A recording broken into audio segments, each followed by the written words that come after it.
New ইয়র্কের Jackson Heights থেকে আপনাদের সঙ্গে আছে আমি খালেদ মহিউদ্দিন। দর্শক, আজকের খবর শুনলে আপনাদের চোখ কপালে উঠবে। ধৈর্য ধরে শুনতে থাকুন। দেশের ভাগ্য আকাশে আবারও ঘন কালো মেঘ ছেয়ে গেল। জুলাই বিপ্লবীদের রক্তক্ষয়ী আন্দোলনের ফলে স্বৈরাচারী শেখ হাসিনা বাংলাদেশ ত্যাগ করেছিল আজ থেকে ১.৫ বছর আগে। কিন্তু সেই জুলাই বিপ্লবের পর যখন বাংলাদেশ নতুন করে তার সংস্কারের মধ্য দিয়ে স্বৈরাচারী শাসকের কালো হাত ভেঙে গুড়িয়ে যে নতুন বাংলাদেশ তৈরি হবার কথা, যে স্বপ্নের জন্য ওসমান হাদি প্রকাশ্য রাজপথে গুলি খেয়ে খুন হলো ভোটের ময়দানে, সেই বাংলাদেশে আবারও অসংখ্য হাসিনার আবির্ভাব ঘটলো মানুষের নির্বাচনের মধ্য দিয়ে। ত্রয়োদশ জাতীয় সংসদ নির্বাচন বাংলাদেশের ইতিহাসে এক কালো অধ্যায়, এক ভয়ঙ্কর দানবীয় ঘটনা। 2009 সালে যেভাবে শেখ হাসিনা সরকার দখল করবার পর সমস্ত রাষ্ট্রীয় ক্ষমতাকে কুক্ষিগত করেছিল এবং জনগণের কণ্ঠস্বরকে রোধ করে দিয়েছিল, মানুষের সব অধিকার কেড়ে নিয়ে দেশ জুড়ে সন্ত্রাস, দুর্নীতি আর চাঁদাবাজির আখড়া তৈরি করেছিল, ঠিক একই কায়দায় এই ত্রয়োদশ নির্বাচনে বিএনপি দল ক্ষমতায় আসার পর প্রথমেই তারা জুলাই বিপ্লবকে লাথি মেরে খুন করলো এই বিএনপি দল। আজ একদিকে যখন তারেক রহমান শপথ বাক্য পাঠ করছেন আন্তর্জাতিক অতিথিদের পাশে নিয়ে উজ্জ্বল আলোয়, তখন বাংলাদেশের মানুষ কাঁদছে। গোটা দেশে আজ সাধারণ মানুষ তারা হু হু করে কাঁদছে সেই সমস্ত জুলাই বিপ্লবীদের কথা স্মরণ করে, সেই সমস্ত ছেলেহারা মা বাবা আত্মীয় স্বজন যাদের ঘরে জুলাই বিপ্লবে চিরতরে পঙ্গু হয়ে থাকা ছেলে আজ বিছানায় পড়ে আছে, সেই সমস্ত পরিবার, গোটা বাংলাদেশ আজ বিষণ্ণ, আজ বাকরুদ্ধ, তারা আজ হাহুতাশ। কারণ বাংলাদেশ যে স্বপ্ন দেখেছিল, যে নতুন দেশ গড়তে চেয়েছিল, যার জন্য প্রাণ দিয়েছিল দেশের 1581 জন বিপ্লবী, যে স্বপ্ন দেখে 20,000 যুবক যুবতী শহীদ হয়েছিল, সেই বিপ্লব আজ ব্যর্থ করে দিল বিএনপি রাজনৈতিক দল। তাদের দলের নেতা সালাউদ্দিন থেকে শুরু করে একাধিক নেতা আজ সরকারিভাবে ঘোষণা করেছে তারা আগামী দিনে জুলাই সনদের প্রতিশ্রুতিকে বাস্তবায়িত হতে দেবে না। জামাতে আমির ডক্টর শফিকুর রহমান আজ কান্নায় ভেঙে পড়েছেন, তারা হেরে গেছেন নাহিদ ইসলাম, যারা দেশ জুড়ে বিপ্লবের নেতৃত্ব দিয়েছিল, সেই ডক্টর শফিকুর রহমান যিনি দেশকে প্রাণের চাইতেও বেশি ভালোবাসেন, দেশের মানুষের মঙ্গল কামনায় যিনি সদা ব্যস্ত থাকেন, সেই সমস্ত দেশপ্রেমিকরা আজ হেরে গেছে। ভোট ইঞ্জিনিয়ারিং করে এক বৃহৎ ষড়যন্ত্রের শিকার হয়েছে এই জামাত ইসলামী এনসিপির জোট। আজ তার প্রমাণ হলো, কারণ আমরা আগে থেকে আপনাদের জানিয়েছিলাম যে জাতীয় সরকার তৈরির পথে বিএনপি দল হাঁটবে না। এমনকি বিএনপি ক্ষমতায় এলে হাসিনার দেশে ফেরার পথকে প্রশস্ত করবে এবং নতুন করে রাষ্ট্র ক্ষমতা কায়েম করে তারা সীমাহীন দুর্নীতি, চাঁদাবাজি, সন্ত্রাসের রাজনীতি বাংলাদেশে শুরু করবে, তার ইঙ্গিত তারা প্রথম দিনই দিল।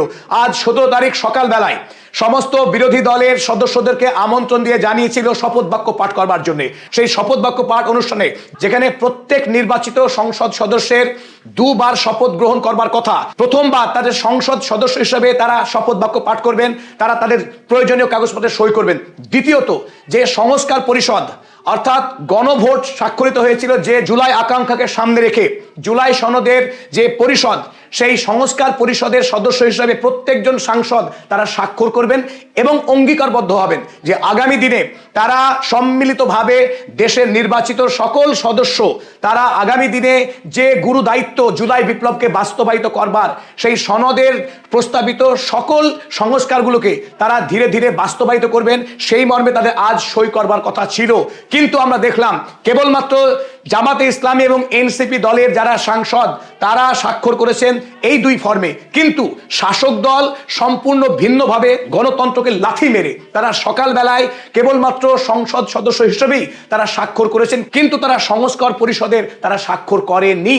এখান থেকে প্রমাণ হয় যে বিএনপি দল তারা গণভোটকে অস্বীকার করলো। তারা আগামী দিনে দেশের যে সংস্কার আনার কথা ছিল, যে আকাঙ্ক্ষা নিয়ে জুলাই বিপ্লব হয়েছিল, সেই জুলাই বিপ্লবকে সামনে রেখেই যে গণভোট সম্পাদিত হয়েছিল, যে গণভোটে বাংলাদেশের 68% ভোট দিয়েছিলেন মানুষ হাঁ চিহ্নে, অর্থাৎ আগামী দিনে দেশের 68% মানুষ তারা চাইছিলেন যে দেশে রাজনৈতিক এবং প্রশাসনিক সংস্কার হোক, আইনসভার উচ্চকক্ষ তৈরি হোক, প্রধানমন্ত্রী যাতে আগামী দিনে শেখ হাসিনার মতো আবারও নতুন স্বৈরাচারী শাসকে পরিণত না হয়। এই তারেক রহমান আগামী দিনে শেখ হাসিনার থেকেও আরো ভয়ঙ্কর হওয়ার সম্ভাবনা অত্যন্ত প্রবল। এই কারণেই, কারণ তিনি নেতৃত্ব দিচ্ছেন আজ জুলাই বিপ্লবকে লাথি মেরে খুন করার কাজে। এই তারেক রহমানের যে সঙ্গী যে দৌড় সালাউদ্দিন, যে ভয়ঙ্কর সালাউদ্দিন, ইতিমধ্যেই যার নাম কুখ্যাত হয়ে আছে বাংলাদেশে একাধিক বেআইনি কাজ করায়, সেই সালাউদ্দিন এবং মির্জা ফখরুল ইসলামদের মতো মানুষ যারা সরাসরি ঘোষণা করেছেন তারা গণভোট মানবেন না, তারা গণভোট মানছেন না। আজকে দ্য বিজনেস স্ট্যান্ডার্ড কাগজে বাংলাদেশে প্রকাশিত হয়েছে, BNP MPs won't take oath as members of Constitutional Reform Council. Salahuddin গর্বের সঙ্গে বলেছেন যে সংস্কার পরিষদ তৈরি হয়েছে, সেই পরিষদে তারা সদস্যপদ গ্রহণ করবেন না। এত বড় সাহস এই সালাউদ্দিনের যে তিনি অস্বীকার করেন, তিনি অপমান করেন জুলাই বিপ্লবীদের। এত বড় সাহস! জুলাই বিপ্লবীদের আত্মত্যাগের মধ্য দিয়ে, জুলাই বিপ্লবীদের রক্তের বিনিময়ে আজ তারা ক্ষমতায়, আজ তারা মসনদ পেয়েছে, তারা রাজা হয়েছে। কারা প্রাণ দিল আর কারা রাজা হলো? ইনি ছিলেন লন্ডনে, 18 বছর দেশের সঙ্গে কোনো সম্পর্কই ছিল না, কেবলমাত্র খালেদা জিয়ার পুত্র হওয়ার সুবাদে সোজা এসে তিনি দেশের প্রধানমন্ত্রী হয়ে গেলেন।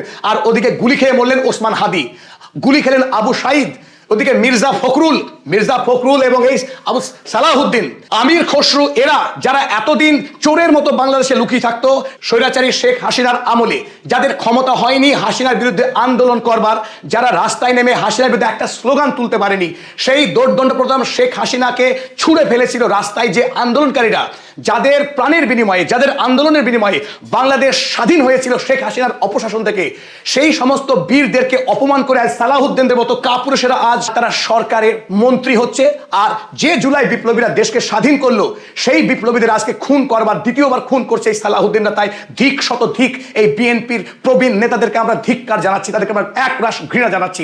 তাদের মন্ত্রী হবার কোনো যোগ্যতা নেই, বাংলাদেশকে ভুল পথে নিয়ে যাচ্ছে। আজ বাংলাদেশের মানুষের উচিত রাস্তায় নেমে আন্দোলন করা এবং এই সমস্ত মন্ত্রীদেরকে উপযুক্ত শিক্ষা দেওয়া, যারা শপথ গ্রহণের দিন থেকেই বাংলাদেশের যে মূল আকাঙ্ক্ষা, জুলাই বিপ্লবের স্বপ্ন, তাকে পায়ে তারা মারিয়ে দিচ্ছে এই কলঙ্কিত নেতারা।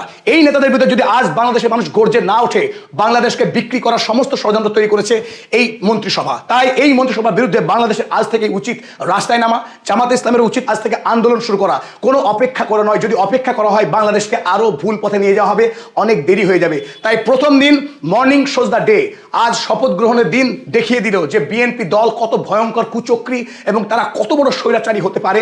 মন্ত্রীদের শপথ গ্রহণ অনুষ্ঠানে জামাতে ইসলামের কোনো সদস্য উপস্থিত থাকতে পারলেন না। কেন পারলেন না? এই কারণেই জামাতে আমির তিনি জানিয়েছেন তারা এই অপমানকে সহ্য করতে পারেনি, জুলাই বিপ্লবীদেরকে অপমান তারা মেনে নিতে পারছেন না। তাই তারা চাইলেও আজ উপস্থিত থাকতে পারলেন না মন্ত্রিসভার শপথ গ্রহণ অনুষ্ঠানে। তাই বাংলাদেশ যে তিমিরে ছিল সেই তিমিরেই ফিরে গেল, বিপ্লব মিথ্যা হয়ে গেল, ভোট মিথ্যা হয়ে গেল। বাংলাদেশ 2026 সালে এসে এই গণভোটের মাধ্যমে আবারও 2009 সালে ফিরে গেল। এটা অত্যন্ত মর্মান্তিক, অত্যন্ত দুঃখজনক। তাই বাংলাদেশের কপালে কত দুর্ভাগ্য লেখা ছিল, সেই দুর্ভাগ্য নতুন করে স্পষ্ট হয়ে উঠছে। আজ আমরা অত্যন্ত ব্যথিত, পদাতিক পরিবারের পক্ষে আমরা হতাশ, আমরা দুঃখিত।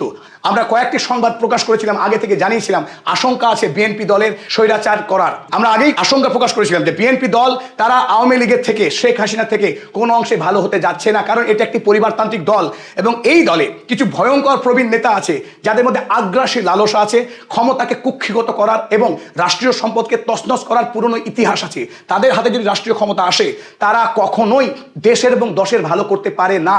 তাদের ভেতরে ভয়ঙ্কর প্রাণী বসবাস করে, আর সেই প্রাণী, সেই জানোয়ার, সেই জান্তব সত্তা আজ জাগ্রত হয়েছে। তারা ইতিমধ্যেই তাদের অকাট, তাদের যে চরিত্র সেটা প্রকাশ করতে শুরু করেছে এবং আজ 17 ফেব্রুয়ারি বাংলাদেশের ইতিহাসের জন্য এটা একটা কালো দিন হিসেবে সূচিত হয়ে থাকবে, এটা আমাদের দৃঢ় বিশ্বাস। এবং ভারতে প্রকাশিত সবচাইতে নির্ভরযোগ্য ইংরেজি কাগজ দ্য হিন্দু, তারাও কোট করেছে একই কথা যে BNP members sworn in as MPs, party says they will not take oath for changing existing constitution. বর্তমানে বাংলাদেশে শেখ হাসিনার চালু করা যে সংবিধান রয়েছে, যে কাঠামো রয়েছে, যে কাঠামোতে শেখ হাসিনা দানব হয়ে উঠেছিলেন, সেই কাঠামো পরিবর্তন করতে চায় না বিএনপি দল। তারা একই কাঠামোই থেকে অনন্তকাল জুড়ে বাংলাদেশে তারা রাজতান্ত্রিক শাসন তারা কায়েম করতে চাইছে, গণতন্ত্রকে খুন করতে চাইছে। তাই আজকের দিন যেটা বাংলাদেশের জন্য পরিবর্তনের একটি দিন হিসেবে সূচিত হয়ে থাকতে পারত, কিন্তু সেই দিন পরিবর্তন না হয়ে 2009 সালে বাংলাদেশ ফিরে গেল।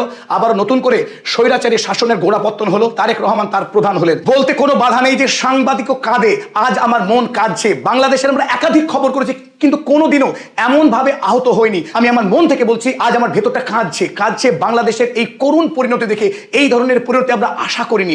নতুন একটি দল তারা ক্ষমতায় এলো, দেশকে পরিচালনা করবে, এখানে কারোর নেগেটিভ বলার কিছু ছিল না। কিন্তু যেভাবে যে পরিস্থিতিতে মোড় নিচ্ছে বাংলাদেশ, সেটা অত্যন্ত মর্মান্তিক, অত্যন্ত দুঃখজনক। তাই ভেতর থেকেই বলছি, আমরা দুঃখিত, আমরা ব্যথিত। একরাশ হতাশা এবং একরাশ ক্ষোভ নিয়ে আপনাদের চিন্তিত মতামত চেয়ে আমাদের এই ভিডিও শেষ করলাম। বাংলাদেশে তাহলে সত্যি সত্যি কি মবের রাজত্ব শেষ হয়ে গেল? মবের রাজত্ব শেষ হচ্ছে এবং রাষ্ট্রীয় পৃষ্ঠপোষকতায় মব কি আর হবে না? নতুন স্বরাষ্ট্রমন্ত্রী সালাউদ্দিন আহমেদের ঘোষণায় আমরা আশ্বস্ত হতে চাই। কি বললেন নতুন স্বরাষ্ট্রমন্ত্রী সালাউদ্দিন আহমেদ মব নিয়ে? সাথে তার এই বক্তব্যকে কেন্দ্র করে বেশ কিছু ভিন্ন ধারার ফটোকার্ডও সামাজিক যোগাযোগ মাধ্যমে ছড়িয়ে পড়ল কেন? এই মবের ঘটনায় কি এ যাবৎ পর্যন্ত গত 1.5 বছরে যত মব হয়েছে, সেই মবের শিকার যারা হয়েছেন তারা কি এখন মামলা করতে পারবেন? তারা কি বিচার পাবেন? অনেকগুলো প্রশ্ন সামনে এসেছে। জেনে দেখি, তাহলে বোধহয় সব আলোচনার আপাতত একটা অবসান হবে। থাকবেন পলিটিক্স টিভি।